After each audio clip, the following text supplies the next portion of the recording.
బాగున్నారా? నేనమ్మా మీ కుమారి ఆంటీని. కుమారి ఆంటీ ఏంటి హైదరాబాద్ నుంచి ఇక్కడికి వచ్చిందని అనుకుంటున్నారా?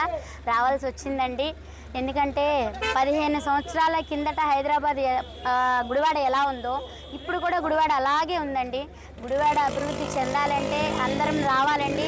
రావాలి, అందరం కలిసికట్టుగా చేసుకుంటేనే మన అభివృద్ధి అనేది మన చేతుల్లోనే ఉందండి. కాబట్టి ఆ అభివృద్ధి కోసం నేను హైదరాబాద్ నుంచి నా స్వస్థ స్థలమైన పెద్దరికపాడికి రావడం జరిగిందండి. సో వెనిగండ్ల రాము గారు బలపరిచిన ఈ తెలుగుదేశం పార్టీ మహా కూటమిని ఘన విజయం చేసి అఖండ విజయం చేకూర్చాలని మనస్ఫూర్తిగా కోరుకుంటున్నాను. అలాగే మనకి ఇప్పటి వరకు ఉపాధి లేదు అంటే ఉపాధి అంటే మనకి ఒక ఉద్యోగాలు లేవు, అలా లేకనే కదా మనకు ఒక పరిశ్రమలు లేకనే కదా మేము ఇక్కడి నుంచి పొట్టకూటి కోసం అక్కడ దాకా వెళ్ళాల్సి వచ్చింది. ఆ అభివృద్ధి అనేది ఇక్కడే ఉంటే నేను ఇక్కడి నుంచి అక్కడికి వెళ్ళాల్సిన అవసరం ఉండేది కాదు. సో ఆ అభివృద్ధి ఏ ఊరికి ఆ ఊరు అభివృద్ధి అంటే నాయకుడు అనేది మంచి నాయకుడు వస్తేనే ఆ అభివృద్ధి అనేది విజయవంతం అవుతుందండి. సో ఈసారి మహాకూటమి వచ్చింది, అందరూ కలిసి ఉంటే కలదు సుఖం. ఆ మహాకూటమిని విజయవంతంగా విజయం చేకూర్చాలని మనస్ఫూర్తిగా కోరుకుంటూ చేస్తారని నా అభిమానులందరికీ కూడా వెనిగండ్ల రాము గారిని ఘన విజయంతో గెలిపించాలని మనస్ఫూర్తిగా కోరుకుంటున్నా. అలాగే గ్లాసు గుర్తైన బాల శౌర్య గారిని కూడా గెలిపించాలని మనస్ఫూర్తిగా కోరుకుంటున్నానండి.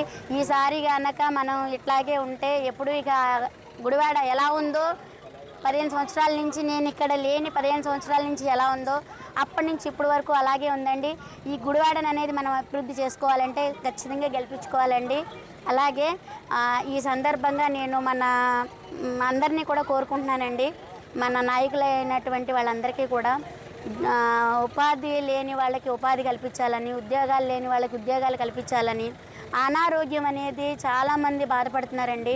ఎందుకంటే మా నాన్నగారిని నేను పోగొట్టుకున్నానండి. ఇక్కడ ఆరోగ్యం ఇది చికిత్స సరిగ్గా లేక హైదరాబాద్ తీసుకొచ్చి హైదరాబాద్లో జాయిన్ చేసుకున్నప్పటికీ అప్పటికే చేయి దాటిపోయిందండి. అలా పోగొట్టుకున్నాను కాబట్టి వెంటనే స్పందించాలని ఇప్పుడు హైదరాబాద్లో నేను మొన్న ఒక పాపకండి హార్ట్ ప్రాబ్లం ఉందని చెప్పి ఒకళ్ళు నా దగ్గరికి వచ్చారండి.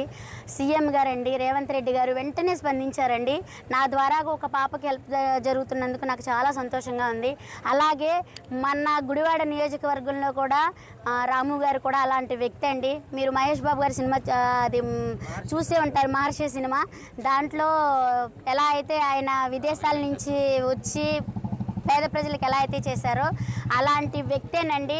అది సినిమా అండి, ఇది రియల్ అండి. ఈ రియల్ని నిజం చేసుకోవాలంటే మనం ఖచ్చితంగా వెనిగండ్ల రాము గారిని గెలిపించుకోవాలండి. సో జై మహాకూటమి, జై మహాసేన. మరిన్ని వీడియోస్ కోసం ఛానల్ ని సబ్స్క్రైబ్ చేయండి. లేటెస్ట్ అప్డేట్స్ కోసం వాట్సాప్ ఛానల్ ని ఫాలో చేయండి. అండ్ లింక్ డిస్క్రిప్షన్ లో ఉంది.